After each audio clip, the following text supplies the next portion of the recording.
Pele the greatest, as we commonly say in Brazil. Every fan is a manager. It means that everybody has its particular view about football. I am sure you all have. However, to talk about Edson Arantes do Nascimento, the greatest, the king of football, we have to open an entire chapter, a whole special section of the history of football. Where he was born, how he started, how many goals he scored, how many titles, and lots of curiosities about his life. Pele was the first global sportsman of all times. He started this trend that now is followed by stars like Neymar, Ronaldo, and Messi. Join us in this fantastic history and appreciate his magical legacy. Let us go. Pele was born in the city of Three Hearts, in the state of Minas Gerais, on the 23rd of October, 1940. He is the son of João Ramos do Nascimento, also a former football player, known as Dondinho, and Celeste Arantes do Nascimento. At the age of 4, Edson and his family moved to Bauru, a city in the countryside of the state of São Paulo. At that time, he was called Deco by his family and Edson by his friends. Influenced by his father, Deco was always a football fan and soon began to be part of the boys' teams that played on the streets of the city of Bauru. He liked to play as goalkeeper, inspired by a famous Brazilian goalkeeper called José Lino da Conceição Faustino, better known as Bile, a friend from his father's team Vasco from the city of St. Lourenço in the state of Minas Gerais. The Pele nickname came by a funny story. Little Edson couldn't pronounce the name Bile correctly, so during games with his friends, he said something similar to "fantastic save from Pele" when he made his own saves, playing as goalkeeper. Everybody started to laugh, and from this moment on the greatest nickname in football history was created. Pele's father was injured and could not continue playing football, which left the family in difficulties. Because of that, during his childhood, little Pele helped his family however he could, to contribute to the family income. So, Pele worked as a shoeshine boy in the city of Bauru. The football career of Pele started like many others at that time. Pele used to play in the streets of Bauru and soon played in several amateurs teams until the day a football player, called Valdemar de Brito, invited him to play at Bauru Athletic Club. Pele continued to improve his skills in the game. Then, at the age of 16 years old, the same Valdemar de Brito invited him to play in a much bigger club. At that moment a love story started. Pele played almost 18 years for Santos, winning all possible titles with the famous white shirt of the team from the littoral of the state of São Paulo. Santos Football Club is well known in Brazil for the nickname of the Fish, because it is in a wonderful beach area. The mascot of the team is a whale. In 1956, Pele arrived at Santos when Waldemar de Brito promised the club that this boy is going to be the best football player in the world. Upon his arrival at the club, the young man played his first game in the professional team. The game was against Corinthians from Santo André. Santos won 7-1. Pele entered in the second half of the match and scored the 6th goal. In 1957, Pele began to be recognized nationally. The boy was already a best player in Santos squad and was top scorer in the Paulista Championship of 1957, the youngest to date, scoring 36 goals. The king of football played during almost his entire career at Santos Football Club, between 1956 and 1974. During this period, he led the club to win 10 state titles and 6 national championships. In addition, he won 2 Libertadores Cup and 2 Club World Cups in 1962 and 1963. Back then, the Libertadores Cup was known as America Champions Cup. Santos, with one of the best teams of all time, known as White Ballet and led by Pele, attracted international attention to the tournament. In 1962, Santos beat the then 2-time champion Peñarol, from Uruguay, in the final and became the first Brazilian team to secure the title in the competition. In 1963, Pele had the support of Coutinho to win the tournament again, but this time, against Boca Juniors, from Argentina. The extraordinary performance of Pele caught the attention of the manager of the Brazilian national team. Vicente Fiola, a Brazilian with Italian relatives, saw the amazing skills of Pele and selected him for the first time in 1957. When Pele had just 10 months playing for Santos, Brazil was preparing to play a friendly competition against Argentina called Roca Cup, composed of 2 matches. Both of them took place in Brazil. The first match was played in the mythical stadium of Maracana. Argentina won 2-1 and Pele scored the Brazilian goal. The second match was played in the stadium of Pacaembu and Brazil won 2-0. Pele scored one goal and this was the first title of Pele wearing the famous yellow shirt of the Brazilian national team. In 1958, the FIFA World Cup took place in Sweden. This tournament was the beginning of the so-called golden era of the Brazilian national team. From 1958 to 1970, Brazil won 3 titles in 4 World Cups. In the 1958 World Cup, Pele was just 17 years and 8 months old. He was injured while playing a friendly match against Corinthians in Brazil and was not able to play in the 2 first games of the World Cup. Pele recovered and played his first ever match in World Cups against the strong side of Union of Soviet Socialist Republics. They had the legendary goalkeeper Lev Yashin, well known as the Black Spider. Pele played a magistral game, hit the post once and Brazil won 2-0. In the quarter-finals, Pele scored the goal and Brazil won 1-0 against Wales. Pele became the youngest player to score in a World Cup and Brazil was qualified. In the semi-final, Brazil faced the strong side of France that had the legendary striker Just Fontaine. Pele was by far the best man of the match. He scored 3 goals and Brazil beat France by 5-2. Then arrived the epic moment. Brazil was classified to play the final against Sweden, the hosts of the World Cup. At the match, Pele showed to the world his brilliant skills. As we commonly say in Brazil, Pele was the owner of the game, meaning the best man and the more decisive figure of the match. Brazil won 5-2, Pele scored 2 goals and became up to today the youngster player to ever win a World Cup. Pele played 4 matches, scored 6 goals and was won the title of Best Young Player of the World Cup. Since then, French press start calling him the King of Football. In the 1958 World Cup, an unusual fact happened. The Brazilian Federation managers forgot to send the list with the players' shirt numbers to FIFA. As Pele was among the players supposed to be in the bench, he received the shirt number 10. Lucky number because Pele transformed it in the most iconic number in the history of football. The next FIFA World Cup took place in Chile in 1962. Pele scored an anthological goal in the first game, against Mexico, when Brazil won 2-0. But in the next match in the 0-0 draw against Czechoslovakia, he suffered an injury. He suffered a thigh adductor strain at the 27th minute of the first half and was left out of the rest of the tournament. Pele was replaced by Amarildo, known at that time as the Possessed, who brilliantly scored 3 goals and helped Brazil in the tournament. The best Brazilian player was inarguably Garrincha, who scored 4 goals. But, lucky for Brazil, they also had other stars, such as Nilton Santos, Didi, Zagallo, and Vava. Brazil then secured their second world title. In the 19th of November, 1969, Pele scored his 1000th goal.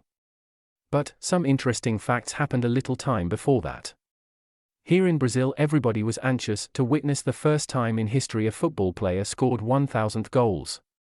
So, in every match that Pele was playing, fans across the country gathered to watch. It turned into the saga of the 1000th goal. As close as Pele was coming to score the 1000th goal, the whole nation became anxious to know which stadium would have that honor and would be remembered forever. In the 14th of November, 1969, Santos played against Botafogo from Paraíba in a friendly match. Santos was received with a huge party in the local airport when Santos arrived in the city. The small stadium was full packed with fans to witness the possibility of Pele scoring the 1000th goal.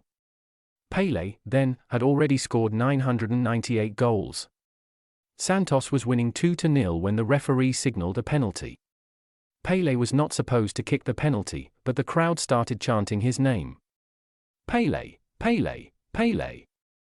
Then Pele scored his 999th goal by penalty kick. The final moments of the match came with great expectation. But, Santos goalkeeper, Joey Estevão, suffered an injury and as Santos did not have a replacement for him on the bench, Pele took his place, what prevented him the opportunity to score another goal. So, the saga continues. The next match was played in Salvador against Bahia. In my hometown. The Font Nova, what stands for New Fountain, received the match. Great expectation, great atmosphere. Everybody with full certainty that Pele would score. Pele had a first golden opportunity when he hit the post. The second came just after. Pele received the ball inside the box, got hit of one defender and executed a brilliant finish. The ball passed the goalkeeper and centimeters before crossing the line. A Bahia defender Nildo Biro Doido threw himself in the ground and with a last-second tackle prevented the goal. Everybody in the stadium, including Bahia's fans, booed the defender.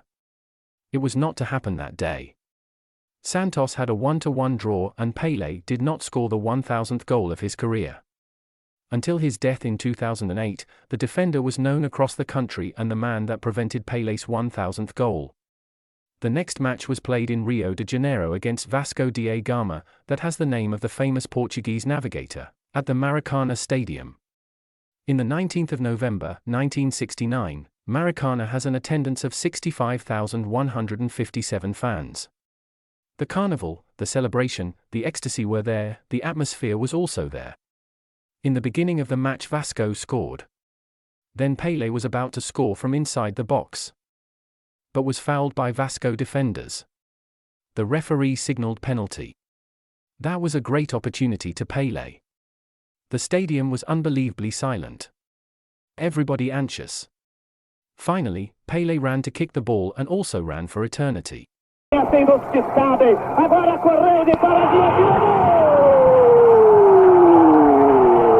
All the fans in the stadium in celebration. Goal! Pele scored. At the end of the match Santos won 2-1 and Vasco managers asked Pele to wear a Vasco shirt with the number 1000 at the back. Pele crossed the whole pitch waving for the crowd. History was made at that day. As we say in Brazil, the gods of football were celebrating too. In 1970, the FIFA World Cup took place in Mexico.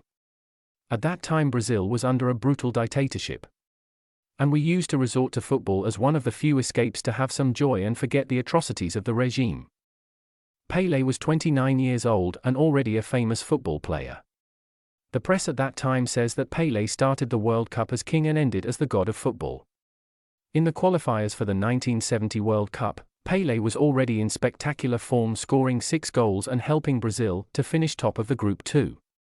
In the Mexican World Cup, Pele played all 6 matches, scored 4 goals, gave 6 passes for goals and was elected the best player. Not only Brazil played brilliantly during the tournament, but Pele touched greatness by playing with magical poetry enchanting the fans across the globe. The 1970 Brazilian team is still considered the best team of all times that have ever played the game. The teams had the likes of Tostão, Jairzinho, Rivellino, Gerson and the captain Carlos Alberto Torres. In the first match, Brazil played against Czechoslovakia. The same team that Brazil drew in the previous World Cup and exactly when Pele suffered his injury that prevented him to play. But, in Mexico, as we say here in Brazil, the gods of football were in our side. After conceding the first goal, Pele scored once and Brazil won 4-1. In the second match, Brazil had its more difficult match of the tournament. Brazil played against England who had won the previous World Cup. After a masterful pass from Pele, Jairzinho scored and Brazil won 1-0. In this match England goalkeeper Gordon Banks saved a spectacular header from Pele in what is considered one of the best saves of the history of football. In the third match Brazil won 3-2 against Romania. Pele scored twice. In the quarterfinals Brazil won 4-2 against Peru. In the semi-final Brazil won 3-1 against Uruguay and one of the most iconic moments of football happened. Pele received a pass from Tostão and without touching the ball went to the right side of the great Uruguayan goalkeeper Mazurkiewicz, while allowing the ball to pass in the left side of the goalkeeper in what we call in Brazil cow's dribble. Pele recovered the ball but, unfortunately, his finish went out narrowly in what we in Brazil describe as the ball almost kissing the post. Can only but feel that justice has been done. Tostão. Pele streaking away, there's a beautiful pass for him. He's round the goalkeeper, just let him run on, and he scored! No! The most magnificent dummy, just didn't touch the ball at all. This image is still in the opinion of millions of fans one of the most beautiful and magical moments of football. In the final, Brazil played against Italy in the Azteca Stadium. Pele scored once and gave passes for 2 goals. Brazil won 4-1. Brazil was champion of the world again. For us in Brazil, it felt like the whole world was supporting us, rooting for us, dreaming with us. Mexican and fans of all nationalities who attend the match were celebrating. Fans broke into the pitch and carried Pele in their shoulders. The king was there, the magic was there to be never forgot. Pele 3 times world champion. It was the last time Pele played for the Brazilian national team in World Cups. As we say here in Brazil, Pele finished with a golden key. Pele is still the top striker that have ever played for the Brazilian national team. Pele scored 95 goals in 113 matches. In World Cups, Pele played 14 matches and scored 12 goals. Pele won 10 titles playing for Brazil, 3 World Cups, 2 Roca Cups, 1 Atlantic Trophy, 3 Oswaldo Cruz trophies and 1 Bernardo O'Higgins trophy.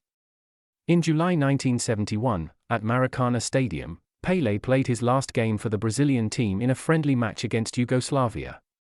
In 1974, with 33 years old, Pele left Santos, the club that saw an ordinary boy became the king of football. The statistics of Pele playing for Santos is jaw-dropping.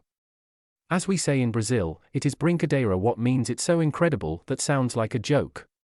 Pele played 1,116 matches for Santos and scored 1,092 goals.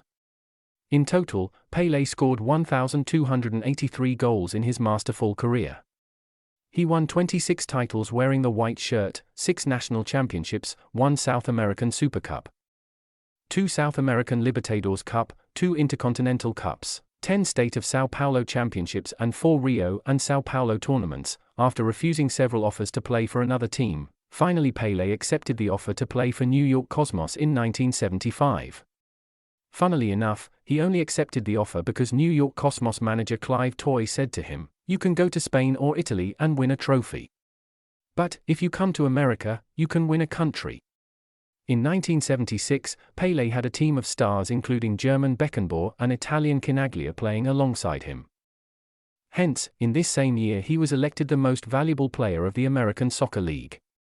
In 1977, Pele won North American Soccer League championship while playing alongside fellow Brazilian Carlos Alberto Torres, the captain of Brazil 1970 squad. Pele played 106 matches for Cosmos and scored 64 goals. He had also a great impact over the number of fans that attended the matches. Before Pele's arrival, the average was 3,578 people per game. It increased to 10,450 in 1975, 18,227 in 1976 and 34,142 in 1977. Pele won several awards throughout his career. Athlete of the Century awarded by French L'Équipe newspaper in 1981, by DuPont in 1986, by International Olympic Committee and news agency Reuters in 1999. National Order of Merit by Brazil government in 1991. UN awarded him the title of Ambassador of Ecology and Environment in 1992. Hall of Fame by the City of Oneonta in New York in 1993. UNESCO awarded him with the title of Ambassador of Goodwill in 1993 and Ambassador of Education, Science and Culture in 1994. Human Rights Medal by a Jew organization, B'nai B'rith, in 1995. Pele received the title of Sir of the British Empire in 1997 by Queen Elizabeth. Best Football Player of the Century by UNICEF in 1999. In 2015, France Football magazine gave him 7 golden balls regarding the years of 1958, 1959, 1960, 1961, 1963, 1964, and 1970. Pele the myth, the legend, the king, the greatest. Passed away on the 29th of December, 2022 at the age of 82 years old. For us in Brazil, a moment of sadness. Not only the best football player has died, but a part of our own story and life. As an Argentinian journalist said, "Our idols only dies when we die." But Pele is football and it never dies.